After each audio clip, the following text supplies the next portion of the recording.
Нийслэлийн 380 жилийн хожруулан бэлтгэсэн нэвтрүүлгийн 2 дахь дугаарыг хүргэж байна. Одоо Монгол улсын нийслэлийг Улаанбаатар нэртэй болсноос хойш буюу 1924 оноос эдүүгээ хүртэлх үеийг авч үзүүлнийг 4-5 үйлчлэмэр түүхэнд гүйцэтгсэн улс төр эдийн засаг, соёлын одоо нөлөөг дээр нь одоо Улаанбаатар хотын өөрийнх нь хөгжил тэлэлтийн байдлыг бол авч үзээд ингэж үйлчлж болохоор. За мэдээж хэрэг ихнийх нь бол 1924-өөс 1932 оны үеийг байгаа юм. Анхны дарга нь тэр Монголынгийн Бата гэж хүн 1924-өөс 26 оны үед хотын даргаар ажилласан анхны хотын дарга юм ба. Улаанбаатар хотыг шинжилтэн зохион байгуулах.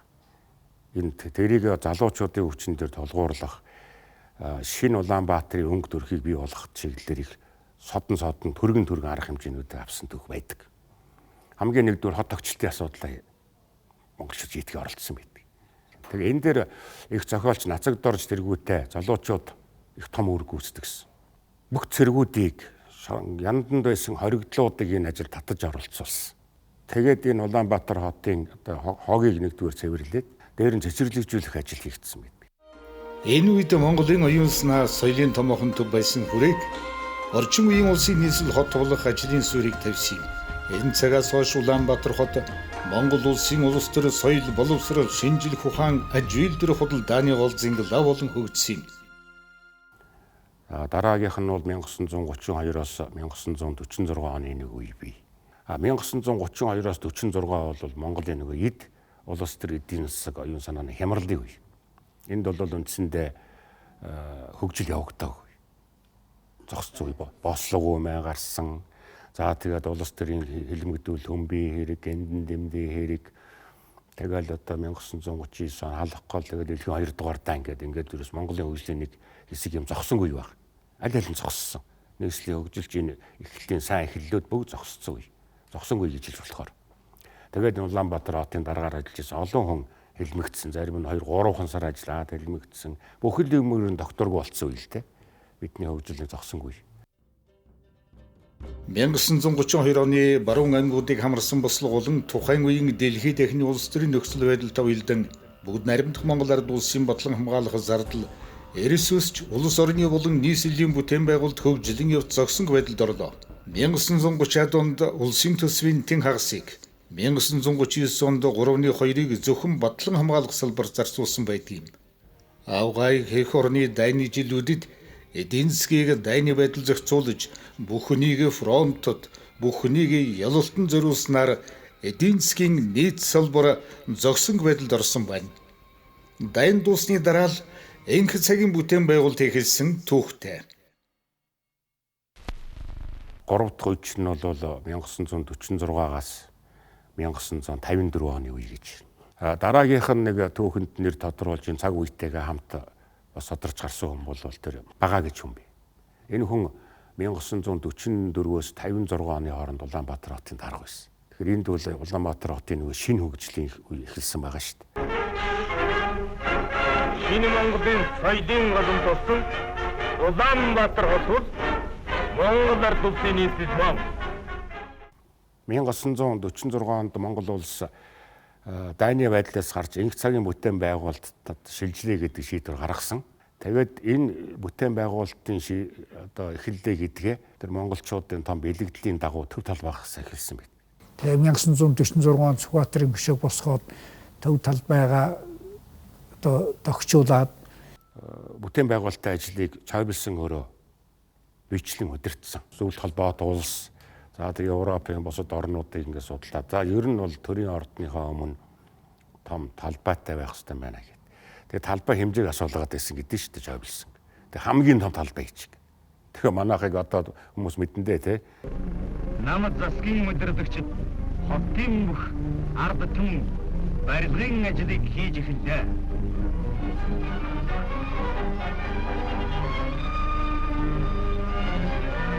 Ажил амьдрал амин асан ард түмэнтэй нягт холсон манай гайх удирдагч чаалсан нийслэл хотын шинжилэн байгуулах хэрэгт өөрийн биеэр оролцож байна. тэр одоо Режентер Елисийн том талбайгаас хэд дахин том, улаан талбайгаас ч бараг 2 дахин том гэдэг шүү дээ. Ерөөс бол тэгж илүү. Тэгээд тэрийг тойрсон барилга байгууламжууд бол дандаа нөгөө эртний одоо Европ загварын байшингууд байна. За 1954 оноос хойш бол одоо Оросын холбооны улсын төлөвлөсөн тэр төлөвлөлтөөр бол одоо Европ маягийн тийм хотын өнгө үзмжийг агуулсан байгаамаа. Одоогийн баруун талынх нь хөрөнгийн бирж, хуучин одоо Элдв очрын нэрмжлэг кино театр гэдэг байлаа да. Тэгээд дараа нь одоо Алтайж очт буудал гэдэг одоогийн хотын захиргаа, баруун талынх нь одоо Үлдвэршний өвлийн төв зүйлийн барилга, за зүүн талын одоо улсын дөөрийн театр бүгд юм Европ цагаараа барилга.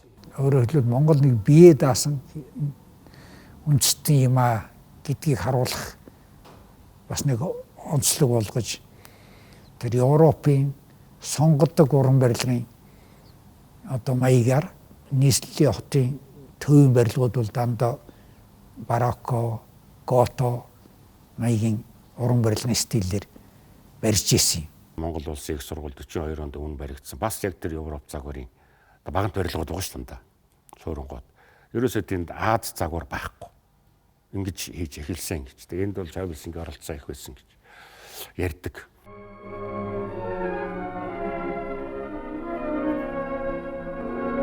Маршал Чавлсын улсын төв театрын барилгын суур тавих хөдөлмөрчдийн цуглаанд оролцож суурийн анхны чулууг тавилтсан юм а.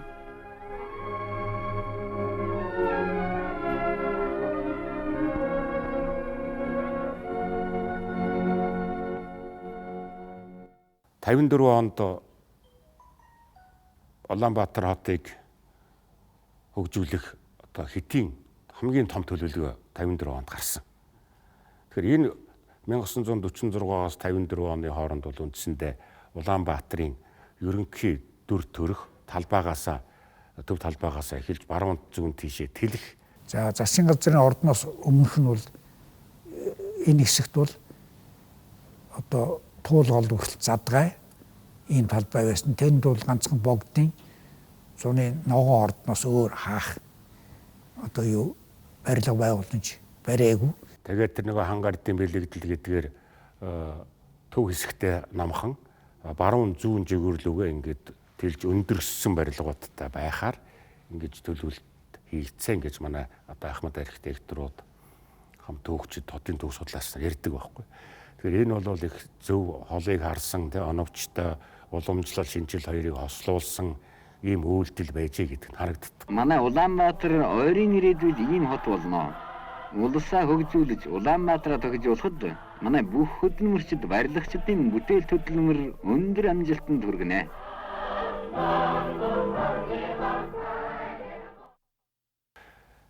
Тэгээ 1990-ад он болоход бол Улаанбаатар хот цоо шин дүр төрхтэй болсон. Улаанбаатарын одоо хотын амьдрал их өөр болсон.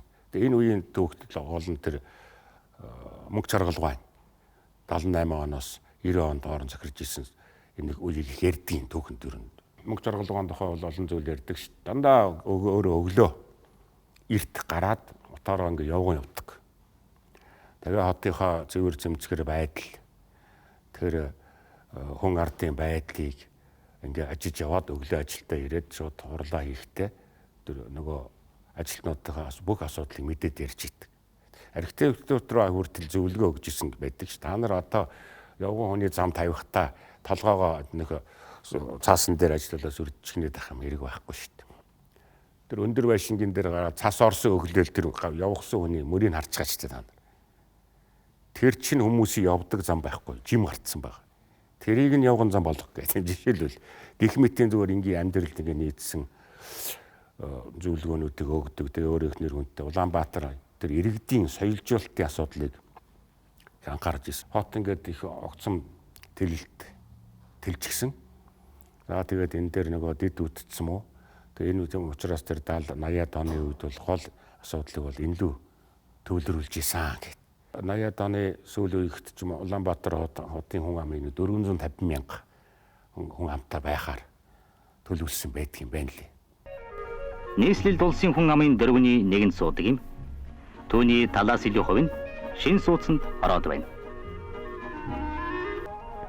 Одоогийн Улаанбаатар нь шинжлэх ухаан, соёл урлагийн орднуудын хот билээ. Эндээс их орны сэргэн мандалтын яруу дуу хоолой суурьатж байдаг юм.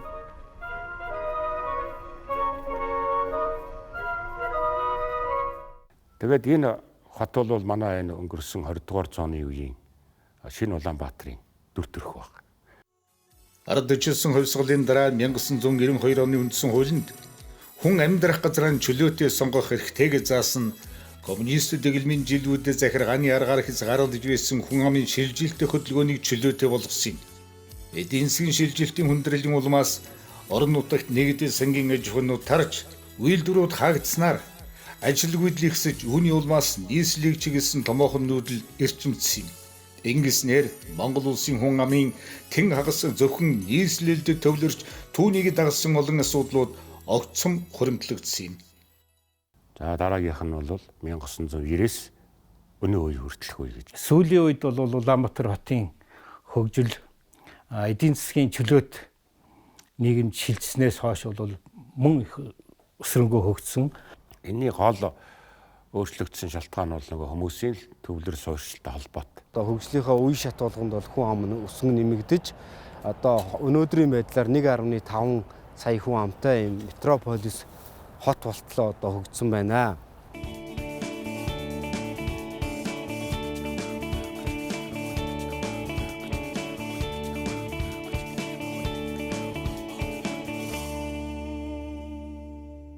Гэр хороолт дундах дэд бүтцийн асуудлыг экосистемээр шийдэх гээд орлоод байна шүү дээ. Энэ бол хамгийн зөв том бүтээн байгуулалтын ажил болов. Гэр хорооллын дахин төлөвлөлт орон сууцчлах ажил гэдэг бол үндсэндээ хотын одоо хамгийн том чухал ажил юм. Угаасаа орон сууцчлал гэдэг бол хот төлөвлөлт маш олон асуудлыг шийдэж өгдөг. Аар хүчний бохирдол, төгжрөл, амьдрах орчныг сайжруулах, төвлөрлийг сааруулах гэдэг. За 2018 оны 2 сарын 27-нд нийслэлийн иргэдийн төлөөлөгчдийн хурлаас нийслэлийн орон сууц дэд бүтцийг хөгжүүлэх дэд хөтөлбөрийг баталж өгсөн байгаа. За энэ дэд хөтөлбөр дээр одоо нийслэлийн гэр хорооллыг 3 бүслэж хөгжүүлнэ гэж тусгаж өгсөн. За нэгдүгээрт нь бол төвийн бүсийн гэр хороолл гэдэг энэ төвийн одоо инженерийн шугам сүлжээнд холбогдох энэ боломжтой ийм байршлуудыг одоо өндөр давхрын орон сууцаар төлөвлөдөөд тэгээд одоо дахин төлөвлөлтийн үйл ажиллагаа явуулж байгаа. За хоёрдугаарт нь одоо дундын бүсийн гэр хороолж байгаа. Энэ дундын бүсийн гэр хорооллыг бол бие даасан болон хэсэгчилсэн инженерийн хангамжаар хангахаар ингэж тусгаж өгсөн байгаа. Хөтөлбөрийн дагуу одоо техник эдийн засгийн үндэслэлийг хийлгээд, эмнэлгийг хийлгээд тэгээд одоо энэ дэд бүтцийн төв буюу сервис центрийг бол барьж байгуулахаар тогтсон байгаа. За энэний дагуу бол Чингэлтэй дүүргийн одоо энэ 7 дугаар хороо хөтлийн 11, 12, 13, 14, 15 дугаар гудамжинд 220 айлын 285 байшин амарсан инженерийн хангамжийг айл болгон дээр нь оруулж өгөх энэ ажиллагаа хийгдээ дуусч байна. За төрөө чинь бол холбогдоод ингээд тавигдчихсан. Одоо тэгээ шалгалтын ажилд явагдаж байна. Энэ үйл явснаа ямар ч байсан ингээд дулаан үйлж. За тэгээд мөн түүхийн өөрсний утаа гаргахгүй байх. Улаанбаатарыг цэвэр агаартай байлгах талд бол ихээхэн ач холбогдолтой ийм ажил явагдаж байна да. 200 айлын дунд бодитойгоор одоо яндан байхгүй болсон. За Улаанбаатар хотын гэр хорооллыг хөгжүүлэх, хөрөнгө оруулалтыг дэмжих хөтөлбөр төслийн хүрээнд бол нийт 6 дэд төвийг одоо барьж байгуулах ёстой байгаа. Төслийн 1-р үе шат Баян хошуу Сэлэв дэд төвийн бүтээн байгуулалтын ажил бол одоо 80 гаруй хувьтай, энэ ондоо бол 90 орчим хувь хүрэх боломжтой байна. Баян хошуу Сэлэв дэд төвийн хүрээнд дулаан хангамж, усан хангамж, одоо цэвэр бохир ус, за энэ бүх цахилгаан хангамж гэдэг энэ ажлуудыг бид нар бол хийж байна. За Баян хошуу дэд төвийн хүрээнд бол бид нар Баян хошууны дэд төвийг төвлөрсөн дулаанд холбох 3.2 км-ийн шин шугамын ажлыг бид нар хийж дуусгаад байна. Дэд төвийн 2 дугаар үе шат Дам Даржа Динжин мянга дэд төв байгаа. Энэ хоёр дэд төвийн бүтээн байгуулалтын ажлын хувьд бол наривчлсан зураг төслийн ажил дуусаад эх оноос бид нар энэ хоёр дэд төвийн бүтээн байгуулалтын ажлыг эхлүүлэх боломжтой болж байна. За мөн төслийн 3 дугаар үе шатанд Шар хад Толгойт дэд төвийг барихаар ингээд зорио ажиллаж байна. За манай төсөл бол нийтдээ 9 жилийн хугацаанд 320 сая долларын санхүүжилтээр хэрэгжин. За энэ бол Азийн хөгжлийн банк, Европын хөрөнгө оруулалтын банк, Улаанбаатар хотын захиргаа гэсэн 3 одоо санхүүжилтийн хүүсвэрээр хэрэгжиж байгаа. Хот өргөжин дэлхийн хэрээр шин шийдэл, шин зохион байгуулалтыг шаардсаар байна. Үүний улмаас дэд үтсийн төвийг нийслэлийн тань байршил барьж байгуулах засгийн газрын тогтоол гарсан юм. Нэг дэд үтсийн төв нь 300-аас 500 айл өрхийг инженерийн шугамсуулжигээр хангах боломжтой байхаар тооцож ажлыг эхлүүлээд байна. Өнгөрсөн 2019 онд манай компаниас энэ гэр хорооллыг одоо хөгжүүлэх төсөл Улаанбаатар хотын захиргаа Термомастер гэдэг компаниудтай хамтран Германы CDF гэж компани энэ цэвэрлэх байгууламжийг барих ажлыг хэрэгжүүлээ. Энэ цэвэрлэх байгууламж маань 3,000 хүний буюу нийтдээ бол 800 айлын бохир усыг ийм цэвэрлэхэд зориулсан ийм одоо анхны Улаанбаатар хот баригдсан орчин үеийн баруун Европын цэвэрлэх байгууламж байгаамаа. За мөн одоо ингээд орчны тогтцыг бол энэ төслийн хүрээнд одоо хамт давхар одоо хийж өгсөн байгаа. Бүх одоо энэ гудамжнууд нь бол одоо явган хүний зам, авто зам, камержуулалт, гэрэлтүүлэх гээд бүгдийн одоо ногоон байгууламж гээд бүх зүйлийг бол одоо цогцоор нь шийдсэн ийм төсөл байгаа. Явган явсан ч гэсэн үйл зууны цаг чөлөөтэй, машинтай улсууд явсан ч одоо бас чөлөөтэй сайхан засмал зам гэдэг бол ер нь хөгжил ацарч байгаа. Их сайхан үр дүнтэй ийм зүйл байдаг юм байна. Нийслэлийн хүн амын төвлөрөлтэй холбоотой эрүүл мэндэд сөрөг нөлөөтэй утаа тоосчлтын асуудал тулгамдаад байна. Үүнийг шийдвэрлэхийн тулд ногоон байгууламжийг өргөдөх, цэцэрлэгжүүлэх, тогтчлтын ажлыг эрчимтэй хийж байна. Мөн иргэдийн аюулгүй байдлыг хангахын тулд дэлхийн хөгжингүй хотуудын адилаар камержуулах ажлыг эрчимтэй хийж байна. Нэг орон сууц барайл өргөцдөг чанар ярьдаггүй байсан. Энэ ногоон орон сууц гэж юу вэ? Энэ хэрэглээнийхэн зардлыг нь яаж бууруулах юм? Тэгээ тухайн орчиндөө буцаагаад ажиллаж амьдрах болцоог нь яаж хангах юм?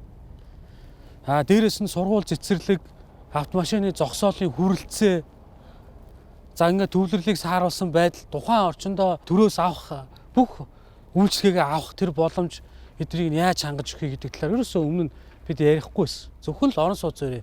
Орон сууцнд иргэдэд хамруулъя гэдэг. Зөвхөн хувийн хвшил даатгаад орхисон. Энэ бол болдоггүй юм байна, бүтдэггүй юм байна. Эсвэргээр төр бол энийг зохицуулт хийж тэнд нь яаж олон ажлын байр бий болгох вэ? Яаж тэр дахин төлөлтийг тэр том хүрээнд нь, өргөн хүрээнд нь хороол хэлбэрээр хийх үү гэж ингэж харахгүй болохгүй. За яг энэ үүднээс энэ орлогод нь нийцсэн ногоон орон сууцны төсөл гэдэг зүйлийг энэ хөтөлбөрийг хэрэгжүүлэхээр ингэж зорж ажилласан. Нийслэлийн иргэдийн төлөөлөгчдийн хурлаар гэр хорооллын дахин төлөвлөлтийн 25 байршлыг баталсан. За энэ 25 байршлыг бол 77 хэсэгчсэн талбайд хуваагаад өнөөдрийн байдлаар 35 байршил дээр 40 компани шалгарч үйл ажиллагаагаа явуулж байгаа. За энэний нэг нь болохоор одоо энэ Барман компани байна. Барман компани бол 2005 онд үйл ажиллагаа хийсэн. Нийтдээ 39 га талбай дээр 3000 гаруй айлын орон сууц барихаар ингэж төлөвлөгдсөн байгаа. За мөн одоо 720 хүүхдийн сургууль, мөн цэцэрлэгийн барилга гэдэг ингэж төлөвлөгдсөн байгаа. Энэ төлөвлөгөөний дагуу өнөөдрөөс одоо 240 айлын орон сууц ашиглалтанд орж байна. За мөн яг энэ орон сууцаар буцаагаад газар чөлөөлж болдог хэлбэрийг анх удаага хийж эхэллээ. За тэгээд өнөөдөр бол бид буян тухай 2 гэдэг одоо хороолол дээр байна. Одоо эндээс бол бид нар бас 380 400-аад айлыг бол орон сууцаар бол газар чөлөөлт хийгдэнэ. Төр хувийн хэмжээ хамтаа ажиллагаа гэхээр өмнө дандаа зөвхөн тендер л байдаг. Одоо бол өөрөөр. За хувийн хэмжээ та нар энэ газар дээр яг энэ манай энэ 900 айлаас хэдийг нь манад үн төлбөргүй өгөх юм. Хэдийг нь хямд бүртгэр борлуулах хэрэг өгөхье гэж. Тэгээд төрөөс бол газраараа дэд үтсээрээ хөрөнгө оруулалт хийя. Тэгээд манай хөрөнгө оруулалтыг та нар яаж үнэлж хэдэн орон сууц үн төлбөргүй өгөөд хэдийг нь хямд бүртгэр борлуулах хэрэг өгье гэж. Хамгийн чухал юм иргэдийг яг орлогод нь нийцүүлээд орон сууцаар хангаж чинь. Ингээд төр хувийн хэмжээ хамтын ажиллагаа гэдэг бол яг жинхэнэ хөрсөн дээрээ бууж байгаа нэг хэлбэр нь бол энэ юм аа гэж. Тэгээ энэ ажил маань одоо цаашаа үргэлжлээд явна. За ингээд иргэчдээс бас дахиад 240-гээд ингээд нэмэгдээд үйл ажиллагаа нь жигдрээд явж байгаа. Засгийн газар дээр энэ төрөөсийн орон сууцыг өмчилж болох энэ захир энэ журмыг батлуулсан. Одоо иргэд урт хугацааны хугацаанд төрөөслээд тэр төрөөсийнхаа төлжсэн мөнгөөрөө тухайн байраа хөгжүүлж явах юм боломжтой болж байгаамаа. Өнөөдөр нийслэл хотод орон сууц худалдан авах хэрэгцээтэй 290 мянган айл өрхөө байгаас 42.9 мянган өрх нь худалдан авах чадвартай гэсэн тооцоо гарч байна. Тиймээс иргэдийн худалдан авах чадвар хэрэгцээ шаардлагад нийцсэн орон сууц барих төслөх хөтөлбөрүүдийг хэрэгжүүлж байна. Нийслэлийн орон сууцны корпорацаас түрээсийн болон ахмад зориулсан орон сууцанд 1710 өрхийг оруулжээ. Түрээсийн орон сууцыг хөгжүүлэх зорилгоор 10 байршилд орон сууц барих төслийг хэрэгжүүлж байна. Мөн нийслэлийн ойр орчим 140 га талбайтай олон төрлийн ажлын байр бүхий цогц орчинг бүрдүүлсэн шинэ суурьшлийн бүсгүүдийг бий болгох зорилготой ажлыг эхлүүлжээ. Гэр хорооллын 100 га талбайд 10,000 өрхийн орлогод нийцсэн ногоон эко хороол барихаар төлөвлөж байна. Эдгээр төслүүдийн хүрээнд нийтдээ 22,300 өрхийн орон сууцны бүтээн байгуулалтын ажил бий болох юм. Манай байгууллага бол Улаанбаатар хотын 380 жилийн ойд бол том бүтээн байгуулалтуудыг бол хийж гүйцэтгэж Улаанбаатарчуудад бол бэлэг болон өгж байгаа. За тэр нь бол төв цэвэрлэх байгууламжийн бүтээн байгуулалт, за мөн хяналт удирдлагын төвийн бүтээн байгуулалт, энэ усны системийг бүгдийг нийтэд нь хянж удирддаг энэ босон талаар та бүхэнд давчхон бас хэлж байна. Гадны хүмүүс тэрлөө манай хунд ус руу орлоо гэхэд эндээс бол бид бүхэн бол удирдлыг бол бүрэн тэр станцыг удирдах авч явах болцоотой болцсон. Тэгэхээр энэ Улаанбаатарчууд маань аюулгүй, хамгийн гол нь аюулгүй тэгээ стандартад нийцсэн гүний цэнгэг усыг хэрэгжилж байна гэсэн үг. Бид нар асар богино хугацаанд энийг бол хийж бий болгосон. 2018 оноос эхлэн бид нар Австри улсын засгийн газрын хөнгөлөлтөө зээлээр шугам доторлогоо гэдгийг бол оруулж байгаа. Нэг шугамыг ингээд доторлчих юм бол 100 жил тэр шугамыг засвар шинжилгээ ажил хийхгүй болж байгаа. Тэ? 100 жилийн баталгаа өгч. Нийслэлчүүдийн эрүүл аюулгүй үндэсний усыг хүргэхээр үйлдвэрийг бүхэлд нь хяналт удирдлагын ухаалаг SCADA системээр тоноглож байна. Ус хөгийн удирдах газрын барихаар төлөвлөж байгаа саарл усны үйлдвэр ашиглалтанд орсноор ахуйн хэрэгцээний саарл усыг ашигладаг болох юм. Ингэснээр хомсдон байгаа цэвэр усны нөөцийг бодитоор хэмнэх юм.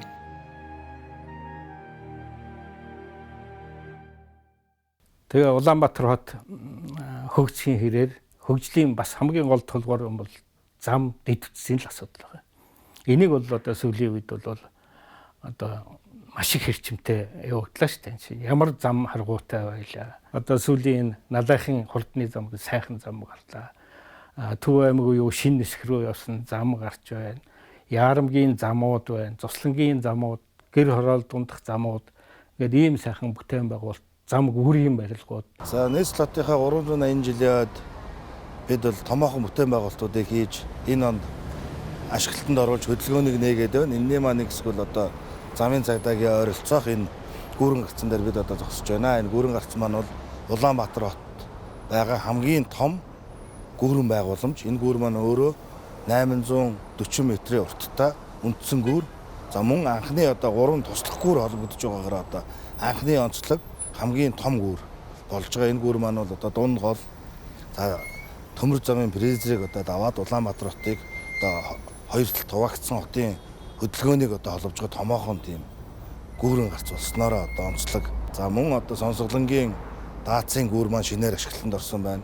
Сая бол за Яарамгийн гүүр маань 3 түвшний огтлцол бүхий гүүр маань ашиглалтанд ороод иргэд маань бол 5 тухтай аюулгүй зорчиж байгааг бол нийслэлчүүд маань бол мэдж байгаа. Налайх чойроос Улаастаа уулзар хүртэл 20.9 км авцам маань хөдөлгөөнөө нээгээд байна. За мөн Баян зүрхийн маань гүүр маань бас явган замтай, дугуйн замтай гэрэлтүүлэхтэй ийм ээж бүрэн даацын ийм гүүр маань бас ашиглалтанд ороод байна. Энэ томоохон 5 бүтээн байгуулалт бол Улаанбаатар хотын нийслэлчүүдийн маань төгжрлийг бууруулж, төвлөрлийг сааруулах, авто замын эрчмийг нэмэгдүүлэхэд бол томоохон нөлөө үзүүлэх ийм бүтээн байгуулалтууд болсноор онцлог жил болж. За энэ гүүрэн гарцуудыг барихад бол нийтдээ 5,000 орчим инженер техникийн ажилчид Хятад, Монгол, Герман ийм инженер техникийн ажилчид оролцсон байдаг. За Монголын нийт 70 гаруй туслан гүйцэтгэгч компани оролцсон ийм сайхан бүтээн байгуулалтууд болсон. Энэгээрээ бас онцлог. За манай нийслэлийн маань аж ахуй нэгж албан байгууллагууд бол газар чөлөөлөлтөн дээр бол бүгд бас нийслэл хотоо дэмжиж газраа чөлөөлж ажилласан. Энэ үр дүнд бол бид бол хугацаанд ажлыг бол хийж гүйцэтгсэн байдаг. Цаашдаа бол бид энэ Улаанбаатар хот маань бол төмөр замын энэ гармаар хязгаарлагддаг байгаа. Маш олон нөхөн 13 нөхөн галцыг төлөвлөөд эхнээсээ хийгдээ явж байна.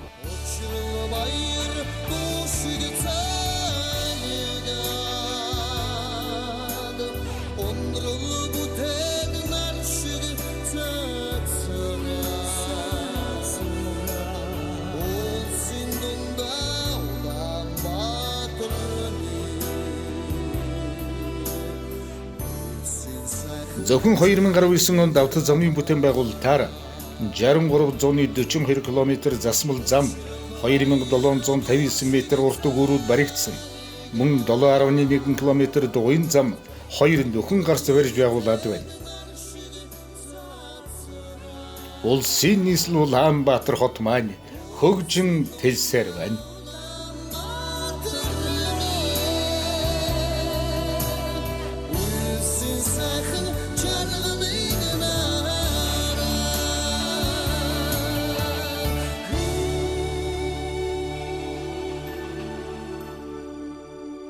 Хоёрдугаар бүлэг төгсөв.